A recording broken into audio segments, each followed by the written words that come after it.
Assalamualaikum warahmatullahi wabarakatuh. Halo everyone, balik lagi dengan Iin di sini.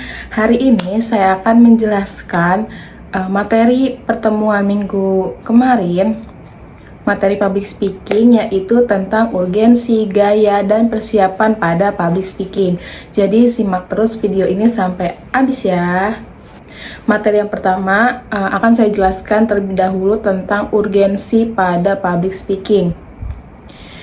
Public speaking sangat penting karena dapat meningkatkan keterampilan komunikasi, kepercayaan diri, peluang karir yang luas, memiliki kemampuan berkomunikasi yang baik, meningkatkan kemampuan berinteraksi dengan orang lain, meningkatkan karir dalam pekerjaan, kemudian dapat meyakinkan dan mempengaruhi orang lain, terus juga bisa dapat berpartisipasi aktif dalam diskusi dan debat, dan memiliki sifat kepemimpinan yang efektif.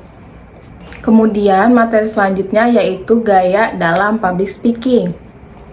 Gaya dalam public speaking ini ada 4 gaya. Yang pertama, gaya seremonial. Apa sih itu gaya seremonial? Gaya seremonial adalah cenderung kaku, formal, dan baku. Contoh dari gayanya, seremonial ini biasanya dilakukan dalam pertemuan kenegaraan, pidato perpisahan, dan pidato penyambutan pemimpin lembaga. Kemudian tata bahasa yang digunakan dalam gaya seremonial ini adalah bahasa yang formal. Kemudian gaya yang kedua yaitu gaya informatif. Apa gaya informatif?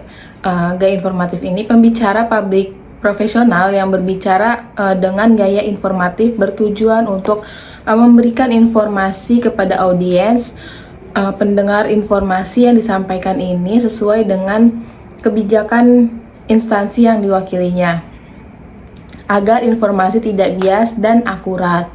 Biasanya pembicara publik harus terpaku pada skrip atau catatan yang tertulis. Hal ini penting supaya informasi yang diberikan itu dapat diperoleh oleh publik dengan benar sesuai dengan informasi yang dibagikan oleh si juru pembicara ini.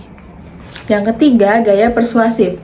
Gaya persuasif adalah pembicara yang mencoba mengubah cara audiens dari pembicara memandang ide atau produk atau orang dan sebagainya. Pembicara publik yang berbicara dengan gaya bicara persuasif adalah pembicara yang tampil untuk meyakinkan, menggerakkan, dan mengunggah audiens pendengar untuk bertindak sesuai dengan apa yang dibicarakan oleh sang pembicara. Pada konteks ini, pembicara publik profesional adalah pembicara yang mampu membuat audiens untuk melakukan aksi nyata sebagai reaksi dari informasi yang sudah disampaikan. Yang keempat adalah gaya entertain. Gaya public speaking entertain adalah berbicara untuk menghibur. Gaya ini adalah bentuk lain dari berbicara di depan umum yang biasanya diberikan pada pernikahan, pemakaman, pesta keluarga, pesta kelulusan, dan lain-lain. Salah satu faktor yang sangat penting untuk membuat pidato ini efektif adalah menambahkan sentuhan pribadi. Kemudian kita beralih ke materi terakhir yaitu persiapan public speaking. Apa aja sih persiapan dalam public speaking ini? Yang pertama itu persiapan public speaking ini meliputi penguasaan materi, latihan, dan persiapan mental. Sebenarnya masih banyak ya teman-teman. Di sini saya akan rincikan kurang lebihnya ada 8 persiapan. Dan mungkin masih banyak persiapan-persiapan lainnya, tapi ini yang saya tahu gitu ya. Yang pertama itu materi. Kuasai materi dengan baik, susun dalam poin-poin dan sesuaikan dengan durasi. Yang kedua itu kita perlu latihan. Berlatih di depan cermin atau orang lain, rekam diri sendiri, dan atur waktu. Yang ketiga, mental. Mental ini berkaitan dengan percaya diri, atur ekspresi wajah, dan relaksasikan otak. Kemudian yang keempat, audiens. Kenali audiens, sesuaikan materi dengan kebutuhan mereka, dan buat kontak mata. Dan yang kelima, bahasa. Gunakan bahasa yang mudah dipahami, intonasi dan volume yang jelas, dan artikulasi yang baik. Yang keenam, gerak tubuh. Perhatikan body language, gunakan gerak tubuh dan ekspresi yang tepat. Yang ketujuh, penampilan. Berpenampilan rapi dan pantas. Karena jika kita tidak rapi, audiens pun akan memandang kita tidak niat untuk memberikan materi.